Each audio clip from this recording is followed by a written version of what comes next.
Now, let me just give a perspective here. We taking responsibility, we have a vision, and we're putting first things first, and we're moving, if you will, up what we call a maturity continuum, from dependence to independence. That's from like a child to a youth that says me.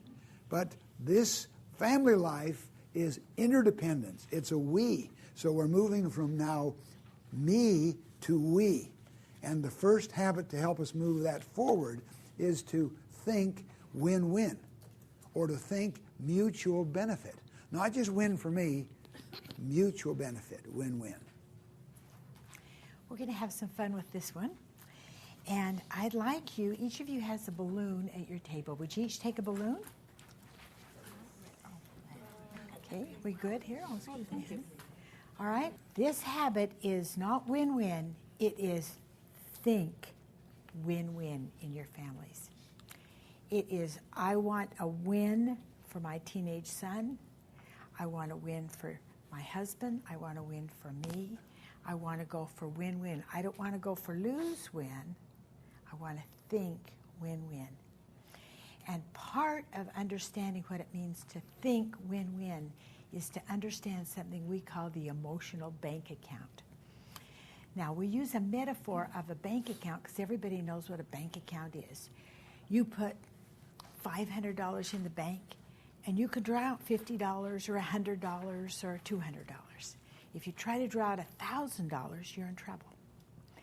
We have an emotional bank account with everyone we know, and we are making deposits of trust in that bank account all the time. Or sometimes we're making little withdrawals. Right here at your table, you sat down as a group of strangers, and if you were friendly and nice and introduced yourself, you probably made little deposits. If you've been a little standoffish, maybe you've made a little withdrawal. And in your group at work, you're making deposits or withdrawals, deposits of trust or withdrawals in all the people that you work with. Now let's talk about what it means when we're at home. The relationships at home are a little different than all relationships that we have, and I'm going to explain that. All right, let's start off first and talk about this relationship between a mother and a 15-year-old son. Here's how it's going to work. I'm going to say something to you, and you're going to be the 15-year-old son, and I'm your mother, and you're going to decide if it's an emotional deposit or an emotional withdrawal. And if it's emotional deposit, I want you just to blow some air in that balloon. If it's emotional withdrawal, I want you to let a little air out of the balloon. We ready? Okay. Let's go. You got those balloons ready? 6:55 a.m. Good morning, sweetheart. How are you? 7:16 a.m. I've washed your favorite shirt. It's on your bed. 7:25 a.m. Don't you have the sense to know it's cold outside? Here's your coat. 7:55 a.m. Love you. Have a great day at school. 7:55 a.m. You come straight home now. No hanging around with those worthless friends of yours. 5:42 p.m. Thanks for taking out the garbage. I appreciate your help. 6 p.m. I'm making your favorite tonight, lasagna. 6:02. Congrats on winning the science fair. We're so proud of you. 8:35. Look at this disgusting room. You're living like a pig in here. Clean it up now. 9:45 p.m. You call this clean? You are so stupid. Why can't you be more like your sister? Oh. All right, that was a big one. All right, let it air out. That took it all. Now, what I want to know is, if you were a teenager and you heard that in a day, how would you feel? What? Worthless? Bad? Low self-esteem. No, low self-esteem? Mad? Now, what if I told you there were twice as many deposits as there were withdrawals? Would you be surprised? I said twice as many positive things as I did negative. What did you hear? Negative. The negative. You did, didn't you? Yes. Wouldn't you feel like this? Do you know that there are teenagers who never hear a positive thing, who never have an emotional deposit from the time they get up till the time they go to bed? There are many. And you know, teenagers feel like they'd rather be dead than not get some supply of emotional deposits. And they will go where they can get them. They will go. May not be where you want. So we're going to analyze this today and talk about deposits and withdrawals and the effect they have on us in our families and in our relationships. Now, let's look at page 25. This is about you, and I'd like you to think about in your life, what is a withdrawal to you? Just anything. You can write in there. Just the first thing that comes to your mind. This tends to be an emotional withdrawal for me when this happens or when someone says this or does this. First thing that comes. What happens to be an emotional withdrawal or a take to you? Now, on the next page, page 26, in the middle of the page, what is an emotional deposit or a give to you? Just what tends to be an emotional deposit for you? Just write down whatever comes to your mind. Let me see if I can explain the impact emotional deposits and withdrawals have in a family setting and how it's different than everything else we do. Let's imagine that when you pull out to go to work, 3 doors down, Hank is often pulling out to go to work too. And he's your neighbor. And when you see Hank a couple of times a week, how you doing, Hank? How's it going? He waves back to you. And then in the summers, once or twice in the summer, you get together, you see him on the street or in his yard, and you ask him how his grass is doing and how the kids are. And that's all it takes to keep that relationship stable. That's all it takes. You got a good relationship with Hank. How would it be if that were your son? And once or twice a week on your way out to work, you say, hi, kid, how's it going? Good to see you. And then once or twice in the summer, you get together and say, well, how are things? What's up? How's it going? Do you have a stable relationship with your son? No, of course you don't. And here's the principle. The more constant the relationship, the more necessary it is to have a high number of deposits just to keep it stable. So your relationship with your wife or your husband is not the same with your neighbor or with somebody at work. The more constant and intimate that relationship, the more deposits are necessary just to keep it stable. Therefore, in our relationships, in our families, it is very important that we make a high number of deposits and a low number of withdrawals. Now, let's analyze for a minute the nature of deposits and withdrawals. Sometimes we're making a deposit. We think we're making a deposit, and it might be a withdrawal. I'm going to tell you a personal story. Our youngest daughter, Chrissy, was a little cheerleader in high school. Okay, so the squad went down to Anaheim, California, to compete. And I asked her sister, Becca, who was married with no children, who lived pretty close to us, if she would like to go with me. And we'd watch her do this. She said, yes, I'd like to, Mom. That'd be fun. So we flew to Anaheim. And the very first morning, Becca and I were together, and Chrissy was over with the cheerleaders. And we got up, and it was a beautiful California day. And Becca looked out the window and looked down at the pool way down below. And I said, what do you want to do today, honey? And she said, oh, look at this beautiful day. Let's just put on our swimsuits and go down and sit by the pool the whole day. I said, oh, the sun's terrible for your skin, first of all. No, we don't want to sit outside in the sun all day long. Why don't we go shopping? She said, well, okay. We went shopping. The end of that day, I said, well, where do you want to go to eat? And she said, oh, let's go get Mexican food. They have wonderful Mexican food in California. I said, oh, we always have Mexican food. Let's go to a steakhouse. She said, okay. The next day was Sunday. I said, what do you want to do today, honey? She told me, and I said, I don't think so. I don't think that's what we ought to do. I think we ought to do this. She said, okay. About 2 months later, she was at our house, and she was talking to her husband on the phone, and I came up behind her, and she didn't hear me, and I heard her say to him, you know that trip I went on to California with Mom, the worst trip of my life? That ungrateful child. So I said, honey, why was that the worst trip of your life? She said, Mom, because every day you asked me what I wanted to do, and then we always did what you wanted to do. I said, why didn't you tell me?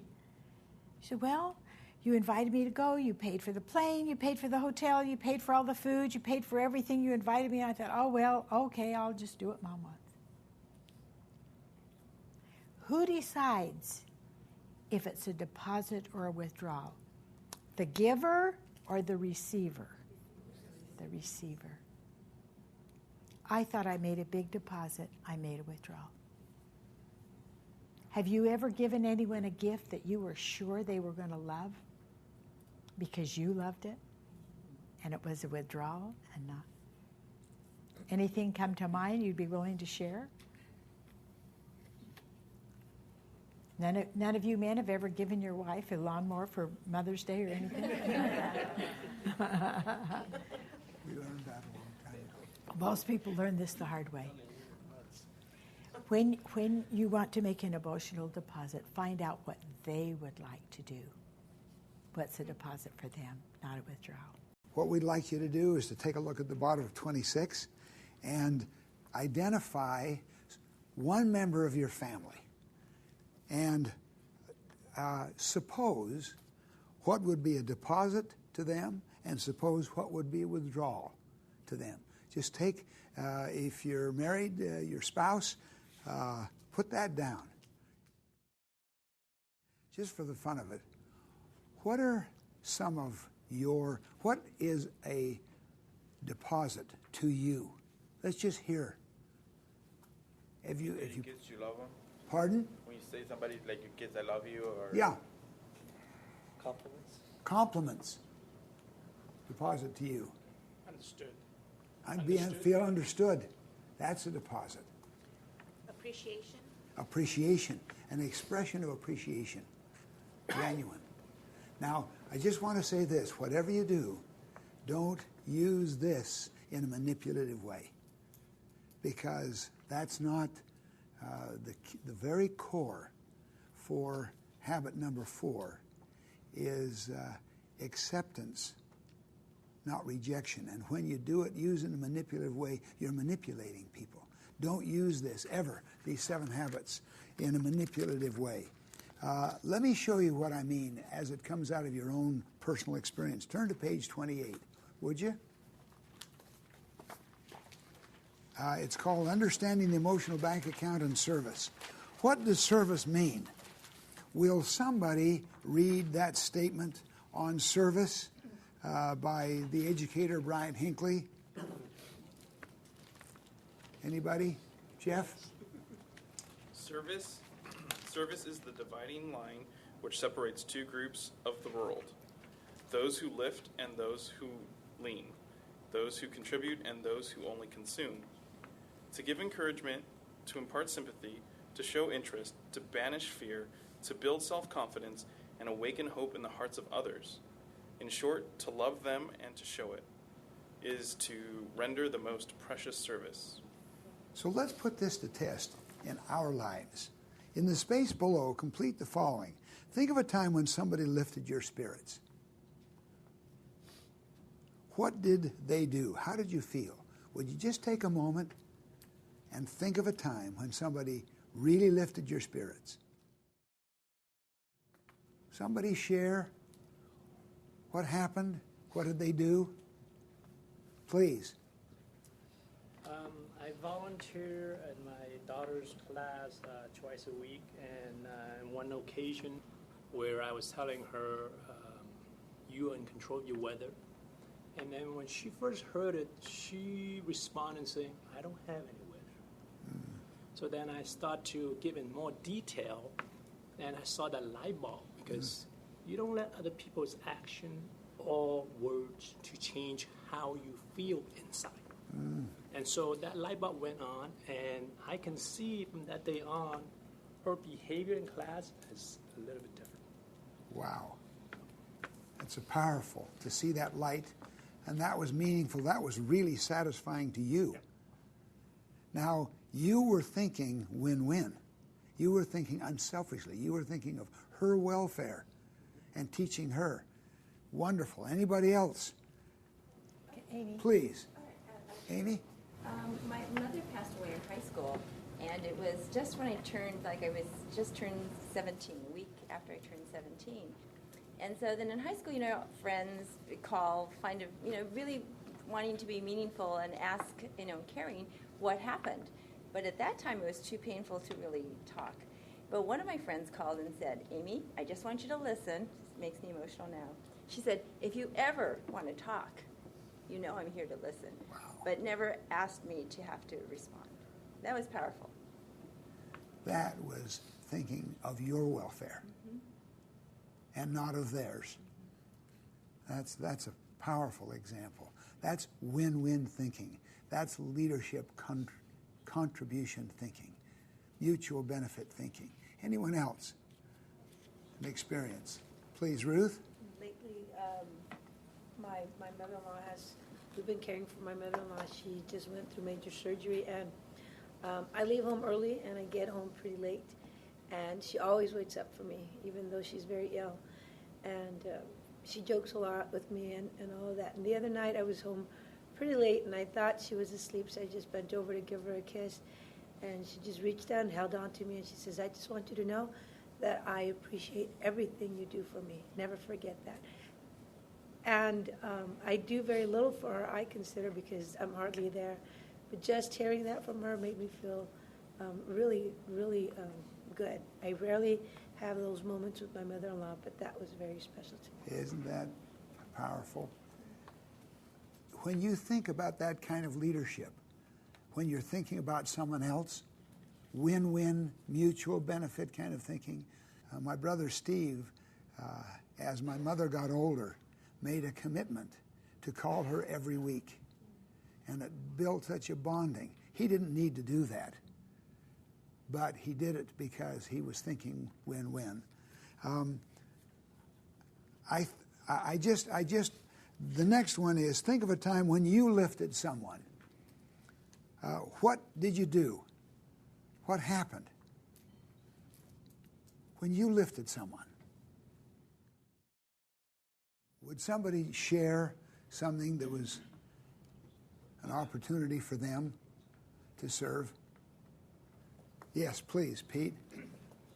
We've got an old neighbor that we've had for years. He's actually 86 years old, and the kids call him Grandpa George. And at least once a week, I try to go over there and have a cup of coffee with him. And every time I have a cup of coffee with him, it makes his whole day. He doesn't have any kids. He's never been married or had anybody close to him. So just the fact that I go over there and share a cup of coffee with him, it shares his spirits. It's yeah. And how does it make you feel? Good. Yeah.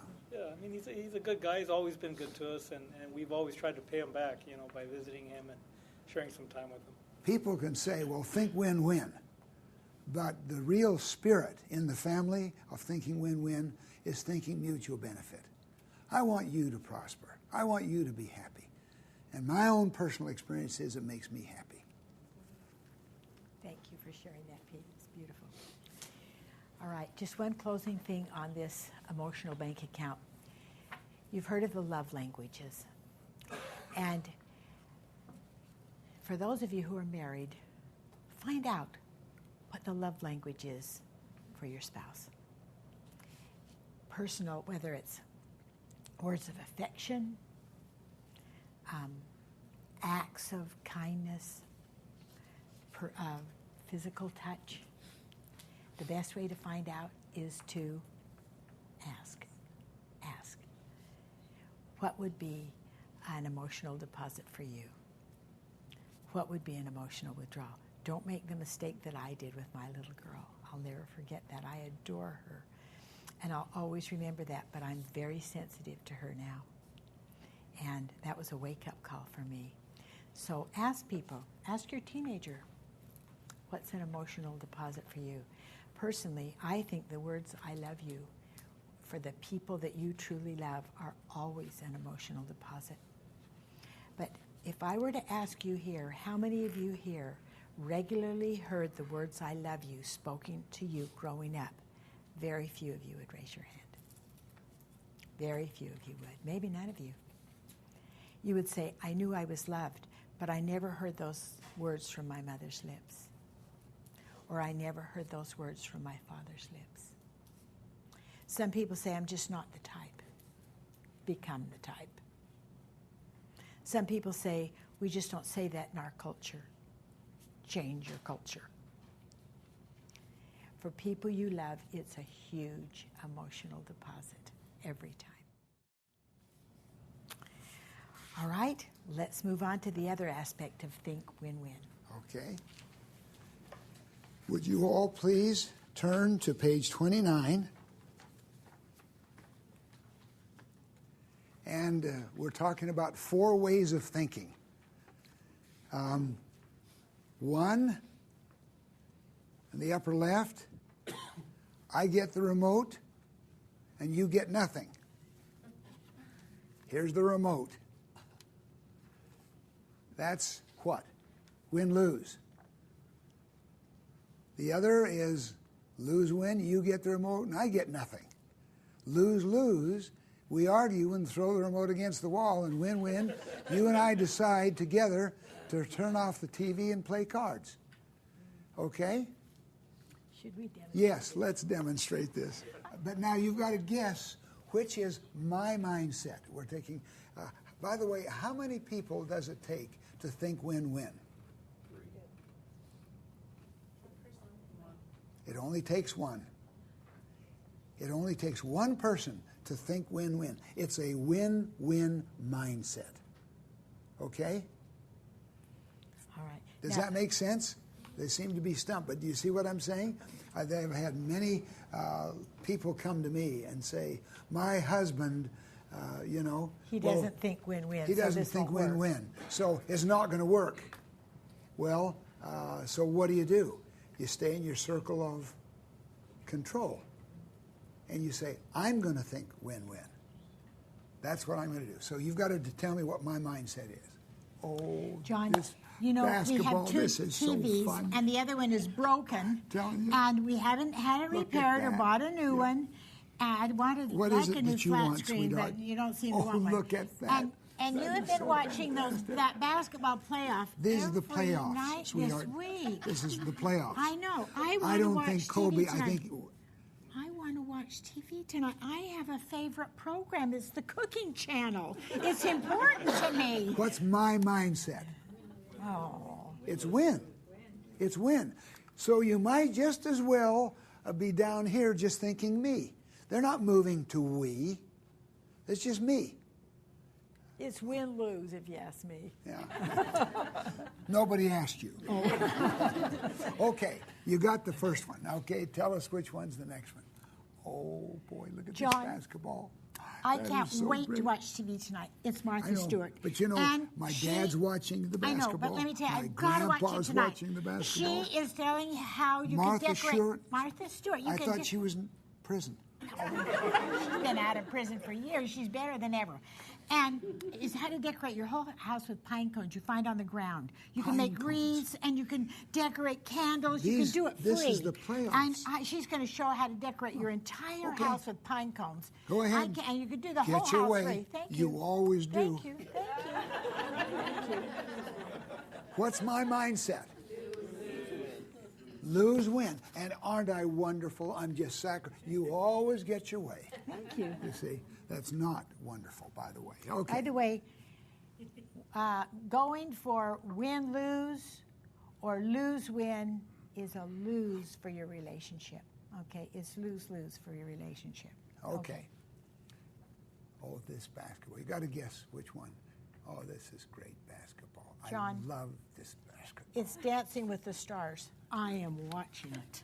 Dancing with the Stars. I Yes. thought that was off. No, it's on. It's thriving. It's no. the last It's time. basketball. I It's haven't basketball watched TV. season. You have been taking over our only TV for so long. I have to have this tonight. I watch You're it. not going to watch it. I'm not. I'm,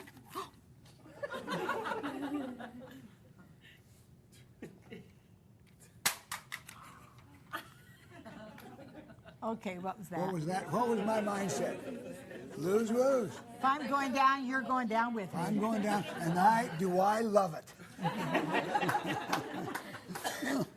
Okay. Oh, this Honey, basketball is I know so you great. love this basketball, and you've been watching it quite a lot. I understand that. Yeah. It's important to you. It and is. I kind of would like to watch it tonight, too, but I was thinking, instead of watching TV so much in the evenings, why don't we do something else tonight? Uh-huh. Yeah, let's. What, like what, huh? Like play cards, gin Wouldn't that rummy. be fun? I used to always beat you. I used to always beat you. Okay. But, you know, honestly, I'm almost bug-eyed on Okay, this thing. well then how about if you turn it off and we play cards tonight? Do you want to read? But let me ask you this. Could we just watch the last 5 or 6 minutes? Yeah. Because that's really what Okay, it all watch counts the up. last 5 or 6 minutes, and then let's turn it off. Is that Let's okay? do something together. Okay. Okay. Thanks, sweetie. Thank you. Okay. Oh. Now, Okay. seriously, couldn't you feel a different spirit when we have a win-win attitude? That is the spirit that we're talking about, moving from me to a we. That's the spirit of thinking win-win, thinking mutual benefit. That's the whole idea. But we're going to move on with the idea of win-win or thinking win-win. And I want to share a story with you concerning this. This is a true story, as a matter of fact, about Ricardo and Alicia. Rick and Elise have been married for 11 years. Rick is a physical therapist, and he and his best friend Carlos are both physical therapists, and they work with a big group of physical therapists, and they're very successful. And they make the decision to break off with this big group and go into business for themselves. Now, they're hoping, of course, that their clients will all come with them. And so in order to do this, they've had to go into debt. They've had to rent a big space. They've had to lease or buy a lot of expensive equipment. And Rick's wife has had to go back to work to help pay off this debt. And she teaches special ed, and she teaches every day, every morning. She leaves her baby with her mother, and she teaches early in the morning until noon, then picks up the baby and then comes home. Now, Rick and Lise have 3 children, Ricky, and a little girl, Jaden, and a baby. Now, Rick by nature is a happy guy. He's fun. He tells jokes. He kids around with his clients. It's one reason he's been so successful. He's also very good at what he does. And he's basically a happy person. His wife is much more uptight. And she is very worried about this debt that they've gone into. And she is mostly uptight all the time.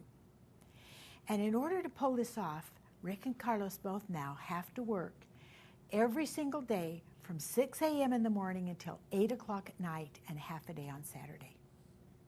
It's a Wednesday night. Rick comes home from work, it's 8 o'clock, says, "Hi, honey, how's it going?" "Fine." "Any dinner?" "Yes, I've saved you a plate. There, you can warm it up in the microwave. And by the way, Rick, when you're through eating, would you please do the dishes and clean up the kitchen? I'm going to go upstairs and help little Ricky with his homework, which I do every night." And Rick says, "Sure, I'll do it." So she leaves to go to help Ricky with his homework. And Rick's puttering around in the kitchen, and he hears this little girl laughing in the next room. And he thinks, "What am I doing in here? I could be in there playing with my little girl." So he leaves and goes there playing and laughing and having a great time. 45 minutes goes by. And Alicia comes back to the kitchen. She looks around. It's a mess. Nothing's been done. And she hears Rick laughing in the next room. She storms in. And she says, "I ask you to do one thing. and you haven't done it. I'm doing it all, Rick. I've had to go back to work. I'm doing the homework. I'm doing the housework. I'm doing the kids. I'm doing everything. And Rick turns to her and says, and you are the most unhappy human being that's ever lived. You never have a good day. They quarrel. Okay, let's leave them for just a minute. Now, Rick and Alicia understand what it means to think win-win. They go to sleep that night, and in the morning, Rick says, I'm sorry about last night, honey. Tell me, what would be a win for you? And she says, a win for me, Rick, would be if you would take over little Ricky's homework. Go to parent-teacher conferences, just take it over, just do everything. Okay. Now, and she says, would you repeat that back to me so I know you got it? He repeats it back. He says, okay, I think you've got it. He says, anything else? Yes. It would be a win for me if you would fix things that are broken around here. We got doors hanging off hinges. We got everything broken around here if you would repair things. Now, would you repeat that back to me, Rick? He repeats it back. She says, yeah, I think you've got it. And then he says, well, would you like to know what would be a win for me? She says, yes, what would be a win for you?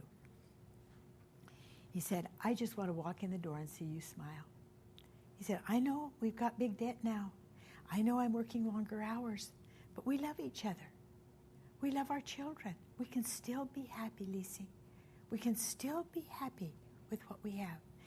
A win for me is just to walk in that door and see you smile. Now, would you repeat that back, what I said? And she does. And he says, yeah, I think you've got it. And he says, and about what you want me to fix around here, don't nag me. A win for me is you make a list, and I'll have it done Saturday midnight on my own time. Just make me a list. And they kiss. And they are trying to think win-win. That's what it means in a relationship to think win-win instead of win-lose, lose-win, lose-lose, or just win. Okay. Can you see how by understanding the concept of mutual benefit, thinking win-win, can you see how that it gives you a language to be able to talk, especially if you both understand the idea? Otherwise, Rick and Elise would never have the ability to be able to talk like that and work like that. So kind of, if you will, going back to the deposits, he said he was sorry. See that fourth one? Say you're sorry versus being arrogant, just holding a grudge. You've got to change. You've got to say, I'm sorry. You've got to think win-win, mutual kind of benefit. So I would like to kind of take off from Stephen, my brother. Thinking win-win is a frame of mind and heart. It seeks mutual benefit and mutual respect. The key in family leadership is communicating the worth and potential of the other person. Communicating the worth and potential of the other person.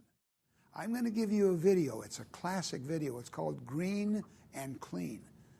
And the assumption underneath this video is Stephen believes in the capacity, the worth and potential of his son. It's a powerful influence in terms of parental leadership.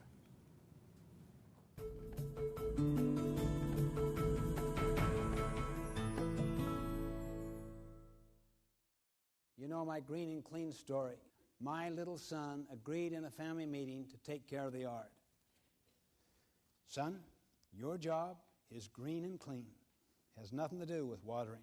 That's a method. Let me show you what green looks like, son. Let's go over to our neighbor's house. That's the color we're after, son. Compare that with our yard, which I've been taking care of. Clean means, let's clean up half of it. Now notice that compared to that. That's green and clean, son. 2 weeks to train this little kid in green and clean. Now, son, how you do that is up to you. I'd tell you how I do it if you want. How would you do it, Dad? I'd turn on the sprinklers. But, You may want to use buckets or hose or spit all day long. All we care about is what, son? Green and clean. What's green look like? Good. What's clean? Good. It's your job, son. Guess who your boss is, son? Who? You boss yourself. Guess who your helper is? Who? I am. You boss me. I do? Many times I'm away. Many times I'm very busy with other things. But if I ever have any time, you need help, you just tell me what to do and I'll do it. And guess who judges you, son? That's right, you judge yourself. How do you think you judge yourself, son? Green and clean. What's green now? What's clean now? Good. Is that a deal, son? You think about it for a day or two. Saturday. How do you feel, son? I'll do it. Do what? Green and clean. How? That's up to me. Who's your boss? I boss myself. Who judges you? I judge myself. How do you judge yourself? Green and clean. What's green? Good. Clean? Good. Who's your helper? You are if you have time. What if I don't have time? I got to do green and clean. Is that a deal, son? Deal was made. You did nothing.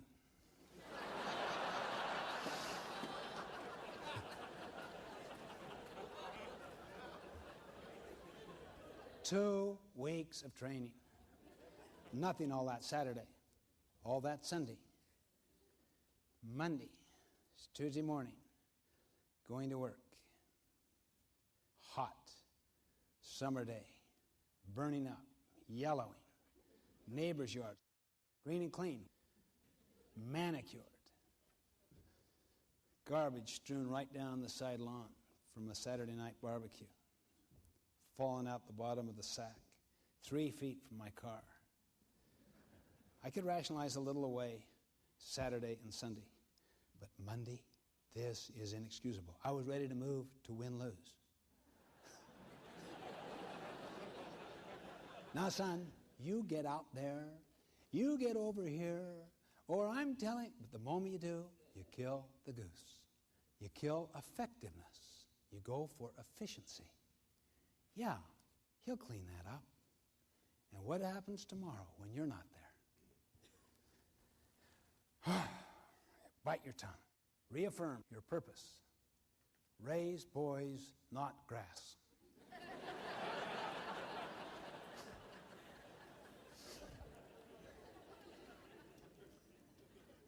Oh, see what it looks like tonight. I could hardly wait to get home.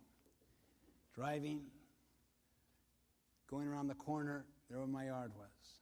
Tuesday afternoon, more cluttered, more yellow than ever. My son across the street, playing ball in the park. I was burning. We'd agree that we'd walk around the yard twice a week, and he'd show me how it's going. Hi, son. How you doing? I was faking it totally. Just fine, Dad. How's it going in the yard, son? Just fine, Dad.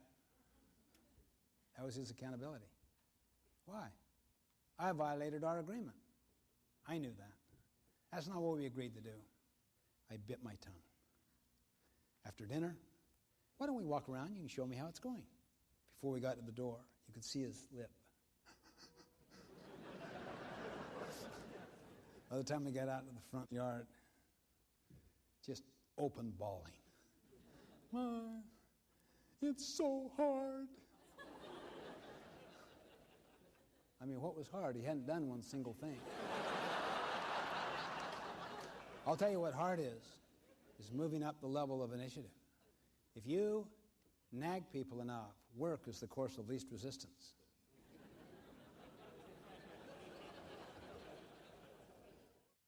You cannot hold people responsible for results if you supervise their methods. Anything you want me to do to help, son? Would you? What was our agreement? You said you'd help if you have time. I've got time. Just a minute, Dad. Ran in the house, came out with 2 sacks. He handed me one. He took one. It makes me vomit. You pick that up, you know. Just took that wet garbage, stuffed it in the sack, you know. That's when he signed the win-win agreement. And he only asked for help a couple more times that entire summer. It was his job. It takes time to set up the agreement and to reaffirm it. The tendency is to backslide on it when you see mistakes. Keep believing in the people. Holding them accountable in the way agreed. What do you think?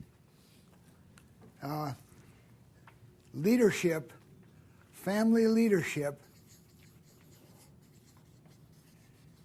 I wish we'd put this down, is to communicate the worth and potential so clearly that they see it in themselves.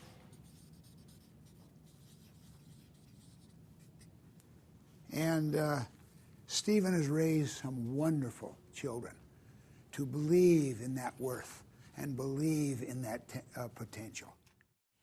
Now it's your turn. In your partners, 2 of you or 3 of you, I'd like number 1 to teach number 2 the benefits of thinking win-win in a family. And I'd like number 2 to teach number 1 what is the emotional bank account and how does it work. Okay? Go. If you're ready, turn to your calendars for your commitment on maybe a sticky note sometime when you're going to teach win-win to your partner or to your family. Teach it to somebody and the emotional bank account. Teaching win-win and the emotional bank account. Then go to your flight plan on the inside back cover of your participant guide and write habit 4, think win-win. So you've now got be proactive, begin with the end in mind, put first things first, and think win-win.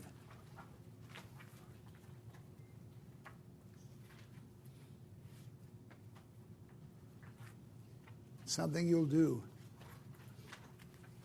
when you see of all the things we're doing.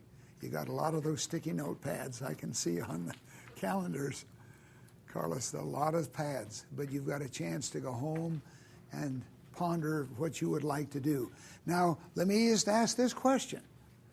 In all sincerity, how many believe that if your mindset is a win-win mindset versus a win-lose or lose-win or lose-lose, you'll make better decisions in your whole life? How many believe that is true? Okay, can I put a check by that? All right. So we're making good life choices. Alan? Question for you. Dennis and I here were talking on this with the emotional bank account, and you made a comment how it just takes 1 for the win-win. What do you do? There are books on marriage written with that. What do you do? Compromise. You compromise? Change your mindset. You change your mindset? You help them change their mindset to a win-win? Or just not. if you're not there to do a power struggle, you're gonna have, like the lady said, compromise. Okay. You're not gonna always have to win. Sometimes you just have to give in. Oh, yeah. And let me just say this.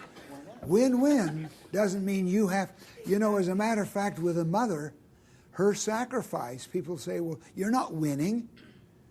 It's like the Chinese bamboo tree.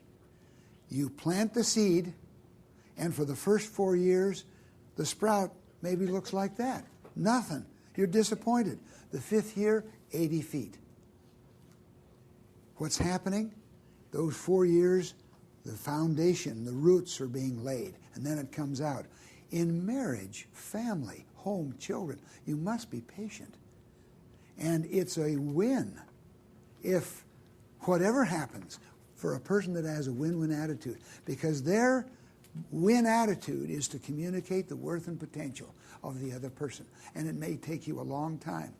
I have a nephew that can be very taxing, but I continue to have a win-win attitude, believing in their potential and their worth. And trust me, you'll have the Chinese bamboo tree happen. But you've got to be patient in family. Isn't that right? Don't you have to be patient with children, with families, with everybody? Pete? So is it a case of building self-esteem at a very young age? I mean, is That is a case of building self-esteem, but the real foundation is this private victory. And that is, you know you're responsible, and you know what you're all about, and you are putting first things first, and the first thing is the welfare of that child or your spouse or so on. I mean, to be very candid with you, when I told you that story about the pause button driveway, how'd you like to live with me and have me come in and say, what do you do all day? I think Jane just was patiently being patient with me. Hopefully. Did you believe in my potential, honey? I did. I knew she'd say that. Do you see what I'm saying? Here's the point. This is not a quick fix. This is not a mechanical thing. And you know in your heart what you're doing. I had somebody in my immediate family that was just bugging the heck out of me. And I would have loved to have excluded him rather than included him. But and this is my own style, as I thought about it, and for me, prayed about it, I began to think, wait a minute, look at his strengths. Stop criticizing him. I've got to say this, habits 4, 5, and 6, they work together. You're going to find they work together. Let me just kind of explain. Habit 4, think win-win, is the root of this interdependent relationship, this we relationship. By that I mean root, R-O-U-T-E, like the root of a tree. Listen first, talk second is the root, R-O-U-T-E, the pathway, the skill way to get to synergize, which is the fruit. This is what we all want, to be united, to be happy together. When you listen to all the values of what you want, to be with the family and enjoying each other, that's positive, that's the fruit. So it's root, root, fruit, and it all works together. So we'll just keep on going here. Habit 5. Yes. Do we have a hand signal for the Oh, that's right. Thank you. What's I am that? so glad you said that. Think win-win. Touchdown. Okay, let's do it. Think win-win. Touchdown. Okay. Good. Thank you.